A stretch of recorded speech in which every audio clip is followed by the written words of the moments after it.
Muito bem, estamos de volta. Tivemos um probleminha técnico aqui, mas já estamos de volta. Pierre, para concluir, e daqui a pouquinho já bater um papo aí com o Dr. Maurício. A gente já está especulando aqui o doutor, né, com algumas perguntas fora do ar, né?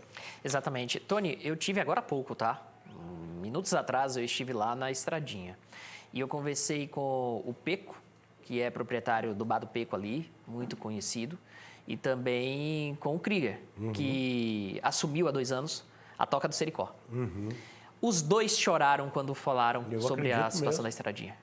Você chorou ao vivo aqui, se emocionou? Os torcedores estão se emocionando em casa e também pessoas que vivem, que tiram o sustento da família através do trabalho e do suor na Estradinha também se emocionam. Porque é uma história da cidade. É um pedaço de Paranaguá que corre o risco de deixar de existir. E é por isso que a gente se pergunta tanto, né? Será que não tem nenhuma instituição que possa fazer algo? É isso que o Dr. Maurício Vitor também vai esclarecer para a gente daqui a pouquinho ao vivo no programa. Exato, combinado. A gente vai para o intervalo agora, filhinha? Ah, ele está lá no... ele vai falar sobre o mesmo assunto, né? Rafael, que também se emocionou, está indignado com toda essa situação, né, Rafa? É uma coisa muito... Eu nem vou estender muito. Ele vai detalhar valores para nós agora. É uma coisa que a gente fica indignado, queira ou não, fica indignado, né, Rafa? Boa tarde. Oi, Tony, uma ótima tarde a você, boa tarde a todos que estão nos acompanhando, ao nosso bom baiano, que também é bom entendedor do futebol, né, e que traz também essas informações, essa situação de indignação para a família rio-branquista, né, que realmente está de luto, muita gente ligando, vocês podem até ouvir aqui ao fundo do meu áudio aqui, o telefone da redação, ele não para de tocar, porque são telespectadores se mostrando muito tristes com tudo isso que a gente vem mostrando, porque uma coisa é a gente anunciar ou ficar sabendo por aí de que o estádio do Leão da Estradinha iria ser leiloado e, de fato, acontecer, e a gente começar a ver agora essa situação de que o time realmente pode acabar terminando, vislumbrando esse fim, porque, como vocês já disseram aí no estúdio, como a gente vem falando ao longo da semana, se com uma casa, um local para treinar, o time já não estava bem como não estava, caiu para a segunda divisão. Você imagina agora, né, Tony, não tendo esse lugar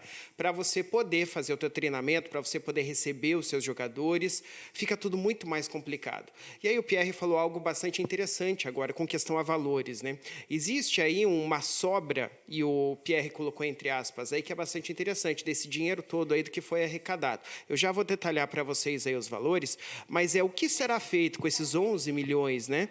Ninguém tem explicação. O que acontece? Não há transparência nas administrações do Rio Branco. A gente vê isso há muito tempo, né? Nessas presidências que vêm assumindo o time. E até por conta disso, muitos empresários que destinavam verba para manter o clube pararam de fazer isso, porque não sabiam para onde o dinheiro estava indo e simplesmente as melhorias ninguém via dentro do time. Não viam grandes contratações, não viam melhorias estruturais no estádio e assim por diante. E aí eu digo mais, Tony, olha só essa estrutura que linda que a gente está mostrando agora na imagem para você. O que acontece? Muita gente, muito jovem, tinha no Rio Branco, via no Rio Branco, melhor dizendo, uma porta de entrada para poder entrar para o mundo do futebol, né? E aí, como é que fica essa situação agora? Tem muita gente que, de fato, começou a carreira profissional aqui e galgou novos ares, mundos maiores, né, do que o que Paranaguá lhe oferecia por meio dos campeonatos que o Rio Branco participava, mas começou aqui. E agora, como é que fica o sonho também disso, né? Quando a gente pensa em vender uma estrutura como essa, um estádio de um futebol, de um time de futebol, a gente tem que pensar em tudo isso. Não somente nessa especulação imobiliária, mas sim o amor da sociedade por aquele time. E isso tudo está depositado também nessas 4 paredes aí dentro de toda essa arquibancada, de toda a estrutura que o Rio Branco possui.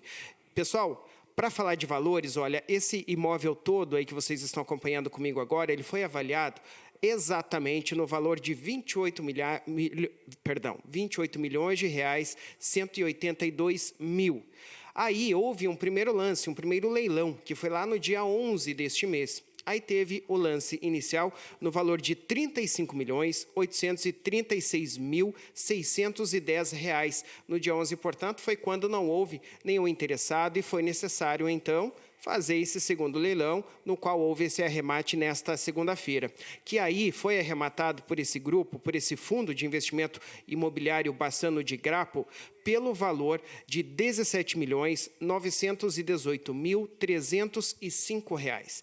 E aí leva a gente a pensar, né? É um valor distante do que foi avaliado e distante do que estava lá no primeiro lote. Metade do que está no valor do que foi proposto no primeiro lote. Por que houve isso, essa queda tão grande, né?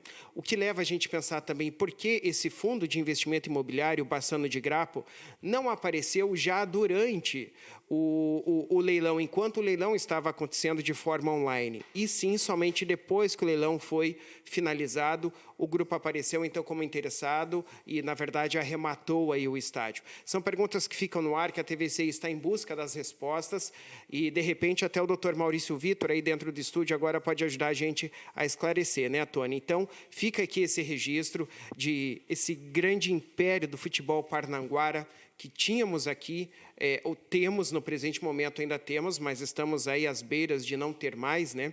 Avaliado, então, na casa de 28 milhões, aí foi para um primeiro leilão no valor na casa aí dos 35 milhões, não houve interessados, e aí se baixou esse valor para 17 milhões a serem pagos aí em 30 vezes, como você disse aí, Tony, e é o que as pessoas comentam por aí também, divididos aí em 30 parcelas, né, como se fosse um carnê de uma loja qualquer que a gente vai comprar um móvel para dentro de casa, ou seja, parcelas a perder de vista. Aí. São questionamentos que a TVC está em busca, então, e até saber o que vai ser desses 11 milhões que ficam entre o que o Rio Branco deve nas ações trabalhistas e o que, de fato, foi vendido, então foi arrematado aí o estádio no valor aí na casa dos 17 milhões. Esses 11 milhões vão ser feitos o que com eles, né, Tony? É isso que fica a pergunta, e agora eu volto com vocês no estúdio. Tá bom, Rafa, muito obrigado aí. Brilhante a tua participação, como sempre.